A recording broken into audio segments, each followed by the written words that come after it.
Olá, sou a professora Patrícia Peck, advogada especialista em Direito Digital e professora no curso de Direito da SPM.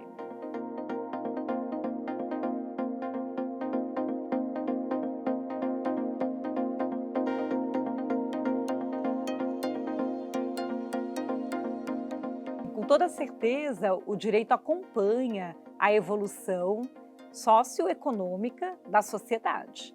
Então, nós vemos uma sociedade impactada principalmente pelas mudanças tecnológicas. Então, nós temos aí, pelo menos nos últimos 30, 40 anos, o efeito da internet dentro da vida das pessoas e aí a transformação digital afetando todas as frentes de negócios. Então, você tem a atuação de mudanças.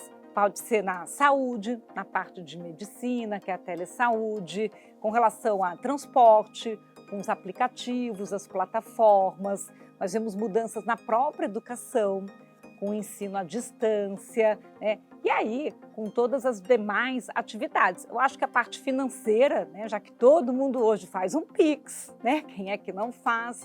E aí o direito tem que acompanhar tudo isso. Então, o aluno do direito, ele vive de aprender sobre leis, e a gente já passa a ter que ter mudanças nas leis. Como que eu vou escrever a lei que ainda não foi escrita para uma sociedade em transformação? E aí precisa pensar fora da caixa, A gente está vivendo a sociedade smart, a sociedade da inteligência artificial. Vamos conviver com robôs, temos que pensar os aspectos éticos dessa convivência da inteligência artificial. E é esse aluno hoje do direito que vai construir esse framework para a sociedade do amanhã. Então, a gente vive o carro inteligente, o celular que é inteligente, a TV inteligente, a casa inteligente, a Smart City, que é a cidade inteligente, o campus inteligente. Quais são os limites para usar todos esses dados? E aí também os aspectos de segurança. Então, transparência, ética, segurança, tudo isso hoje é questionado e é provocado para que o aluno do direito pense. Ele vai formar, ele vai virar um operador do direito, ele pode escolher caminhos. Quero ir por setor privado, setor público, quero legislar, quero virar um magistrado, vou pensar então as decisões judiciais que vão definir a vida das pessoas. Vou escrever contratos que vão estabelecer os negócios, quero ser um empreendedor, vou conhecer mais também os efeitos da tecnologia, que é a frente de Legal Techs hoje, que também ajuda. Então, assim, dá para dizer que toda a rotina, a atividade hoje jurídica está impactada pela transformação digital. A gente dizia que a gente aprendia na faculdade de Direito a fazer petição, contrato e parecer. Hoje você precisa conhecer de legal design, de jurimetria, entender de programação de bots e ter esse pensamento criativo, curioso sobre a sociedade do hoje e do amanhã.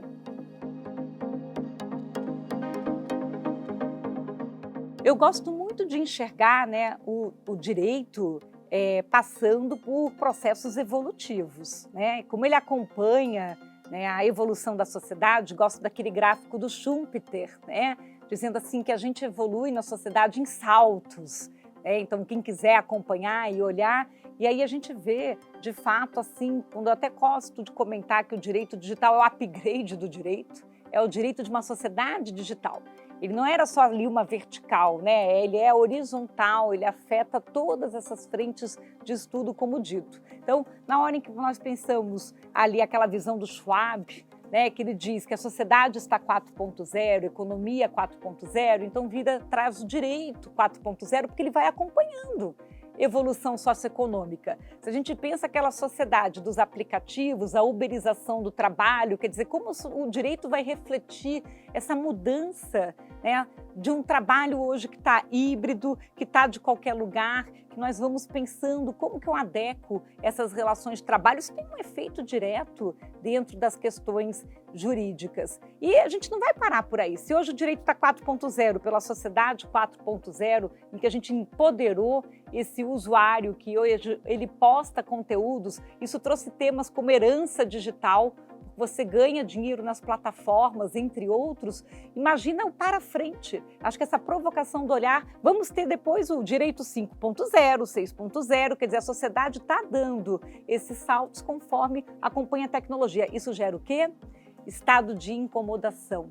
Isso gera uma necessidade de estudo e pesquisa permanente. Por isso é tão importante, né, ter esse laboratório, né, que junta o direito e a tecnologia, né? Então, o Direito 4.0 tem como característica principal manter essa conexão de que o direito acompanha esses saltos de inovação. É o direito em que a inovação está no DNA do direito. Com toda certeza, né, a formação do profissional da área de direito exige desde hard skills como soft skills, né? Dentro desse hard skills é o conhecimento específico de todas as disciplinas do direito, mas elas têm que estar atualizadas na realidade de uma sociedade digital. Então, quando você estuda o direito constitucional, por exemplo, você já tem que pensar sobre toda a temática da privacidade numa sociedade hoje da videovigilância, né, em que a gente captura tantos dados e usa drones. Se você não tiver essa provocação na sala de aula, como que depois você vai para o dia a dia, inclusive refletir isso em políticas públicas ou em novos negócios que estão tendo fusões e aquisições relacionadas ao uso de reconhecimento facial como tecnologia, por exemplo, né? Então, isso significa que durante o curso de Direito, você tem que conseguir ter laboratório de tecnologia, aprender sobre perícia forense, estudar provas eletrônicas, a testemunha virou a máquina. Todas as disciplinas, o constitucional, o trabalhista, o civil, o criminal e as novas disciplinas, como todas as temáticas do direito digital, precisam estar abarcadas no conteúdo programático. Até mesmo quando a gente pensa a temática nova do ESG, né, a gente está falando de uma sociedade que está comprometida com sustentabilidade, né, que está pensando diversidade. Então, isso também tem que ser trazido para o debate da Faculdade de Direito. Quando você vai para soft skills, né, aprender a trabalhar em equipes multidisciplinares. Hoje você não tem mais como só aprender o direito. Você tem que aprender skills de design, de comunicação, de programação, saber trabalhar em times, que também tem pessoas com outras formações, né? Se você quiser ir para escritório de advocacia, isso já é demandado. Quiser ir para departamento jurídico de empresa, isso também é demandado. A oratória sempre foi muito exigida do advogado, saber se expressar, falar bem. A redação também.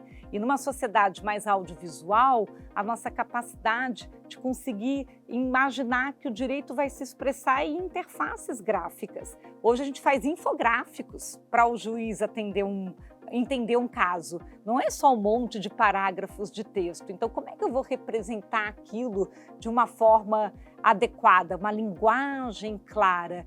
Isso é hoje colocado em oficinas que são de legal design. E, gente, aprender essencialmente também um inglês jurídico, né, um espanhol jurídico. Nós vivemos uma sociedade globalizada, internet é internacional. Então, técnicas de negociação, os idiomas, né, para uma sociedade internacionalizada, o uso de ODR, que são ferramentas para Online Dispute Resolution. Então, imagina passar 5 anos estudando direito em graduação, ou mesmo os cursos de pós, e não ter essa formação, seja em hard skills ou em soft skills. Eu já vi muitos jovens extremamente bem preparados, mas que depois não conseguem trabalhar em equipe e não conseguem atuar em equipes multidisciplinares. E isso realmente compromete o crescimento na carreira.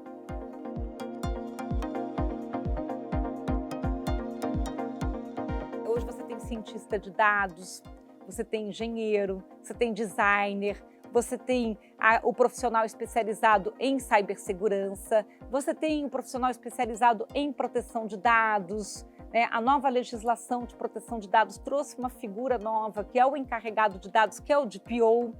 E uma coisa interessante para essa atuação é o quanto tem se buscado a tirar certificações técnicas, né? Isso já era uma cultura de outras profissões, como na área de programação, na área de engenharia, você ter certificações técnicas, e agora é uma nova cultura também na área jurídica, porque isso ajuda a agregar valor, né, dentro da atividade de trabalho e para se manter atualizado. Agora, isso impõe uma gestão de pessoas e um programa de carreira diferenciado. eu gosto de dizer que esse profissional híbrido, quando ele se forma mais multidisciplinar e sabe trabalhar com equipes multidisciplinares, a gente só enriquece o resultado final do trabalho. E já tem, né, hoje contratações que no processo de solicitação para escolher quem vai ser o meu parceiro jurídico, eles querem não só equipe multidisciplinar, mas querem diversidade na equipe.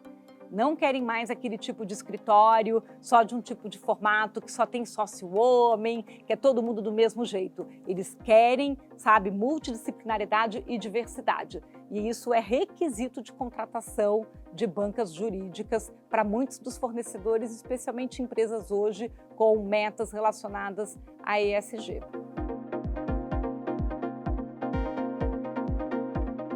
A nova Lei de Proteção de Dados Pessoais, chamada LGPD, né, a legislação que é de 2018, trouxe toda uma nova visão para a gente no Brasil e também uma linha de oportunidades que eu acredito que a gente ainda vai surfar muitos anos nessa onda que veio para ficar. Primeiro, porque a gente está vivendo o que a gente chamaria de digital rights, são os novos direitos de um cidadão digital. E aí isso traz o que a gente chamaria de uma trilha de direitos humanos que faz uma reflexão. Como é que eu faço com que esse indivíduo consiga ter garantido liberdade de expressão, privacidade, segurança, acesso à informação, acesso à internet, que desde a época do Marco Civil da Internet foi colocado como sendo um direito fundamental, que nós sofremos de analfabetismo digital. O Brasil, na hora que ele não tem uma velocidade, uma conexão de internet adequada, a gente fica menos competitivo com relação a outros países. Por isso essa grande questão de trazer 5G, de ir para o 6G, quando a gente pensa políticas públicas e regulamentação, qualquer regulamentação, inclusive a de proteção de dados pessoais, é para nos colocar no circuito internacional. Quando o Brasil trouxe a LGPD, foi para não sofrer barreira comercial com a União Europeia. Imagina ficar barrado no baile de não fazer negócios porque não tinha lei de proteção de dados pessoais. Então não foi só nossa livre escolha, foi uma imposição internacional. Então a gente está vivendo corrida regulatória. O primeiro que traz uma lei determina o jogo da indústria. E a gente tem que ser capaz de também correr com isso, por isso que agora a gente também está na corrida aí de regulamentar a inteligência artificial. Então a LGPD nos colocou nessa posição em termos internacionais e exige, lógico, agora todo um trabalho e permite com que muitos profissionais que queiram trabalhar com LGPD estejam aí com oportunidade de empregabilidade em vários setores. Você tem gente sendo contratada no setor público, contratado no setor privado, por estar com skills e habilidades e conhecimento maior sobre proteção de dados pessoais. Nós temos um trabalho muito interessante chamado pelo princípio do Privacy by Design, que qualquer produtinho, ainda mais em termos de IoT, de internet das coisas, tem que sair de fábrica já pensando privacidade e segurança. Então, as duas frentes que estão extremamente contratantes é quando você pensa que o profissional tenha conhecimento de privacidade e de segurança de informação. Então, hoje, minha dica, estude e tenha TCC, tenha dissertação, tenha tese sobre temas relacionados à privacidade, à cibersegurança e à ética, e aí no contexto, seja de IoT, de inteligência artificial, de sociedade smart. Se você trabalhar com essas temáticas, e inclusive também combate de fake news, que é a questão da proteção da democracia, você consegue inclusive bolsas de estudos para universidades internacionais. Eu passei por Max Planck, Columbia University, você tem uma série de entidades hoje que fornecem bolsas de estudos para essa temática. Então é um tema extremamente importante.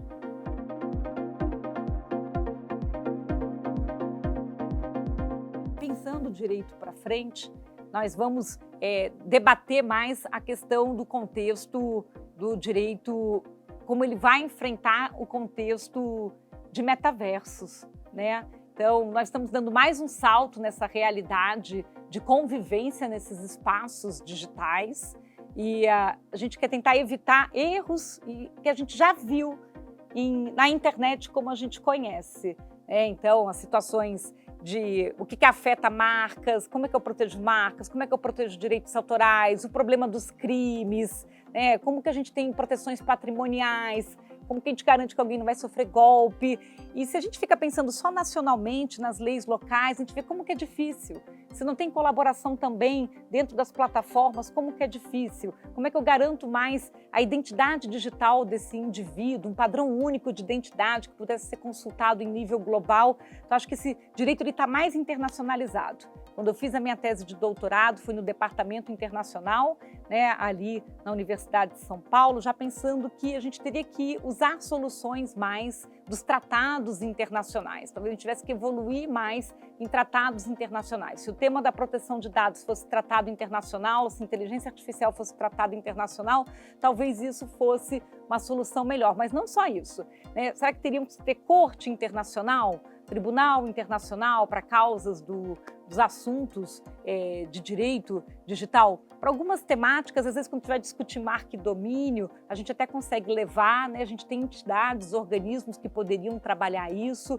Quando você vai pensar a proteção de criança e adolescente, né? Será que eu levaria isso para uma ONU? Será que a OMC, do ponto de vista da circulação de riqueza na internet, mas a gente não abraçar com uma visão mais internacional e globalizado, a gente ainda vai ter muitos desafios de conseguir proteger. Então, acho que os profissionais do direito, em todas as frentes, não só no Brasil, mas em vários países, acho que esse direito ele vai ficar com essa abordagem de robotizar. A gente vai colocar a regra do jogo no jogo, vamos robotizar as regras dos direitos, vamos botar então bots polícia, bots juízes, bots advogados, vamos botá-los nos metaversos e vamos internacionalizar. Esse é o direito que eu acho que acontece nos próximos 30 anos.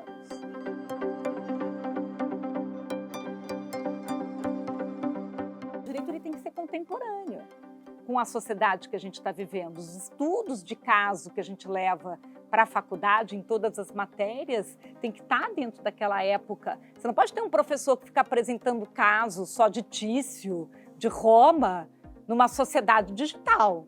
Tudo bem que a gente aprenda Tício, Roma, porque a gente tem que aprender os fundamentos do direito, isso num primeiro ano. Aí logo no segundo ano da faculdade, cadê os digital?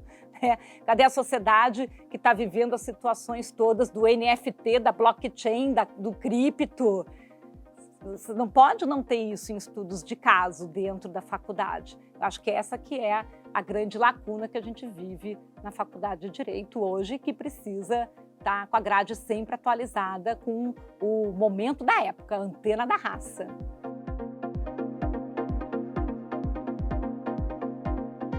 Eu acredito que o curso da SPM ele foi pensado com muito cuidado, muita cautela, foi feita pesquisa para montar uma grade detalhada e para chamar e convidar professores que estejam atualizados com as temáticas novas do direito. Você precisa sopesar, porque acho que esse é o nosso desafio. Você tem uma limitação de tempo em termos de grade, né, que é aquilo que é exigido pelo MEC, e esse é o grande desafio. Acho que a primeira grande conquista da SPM foi trazer o Marcelo Crespo como coordenador, né, do curso, porque tem a capacidade de enxergar o que eu preciso trazer das disciplinas mais tradicionais, porque é a formação base que todos nós temos que aprender.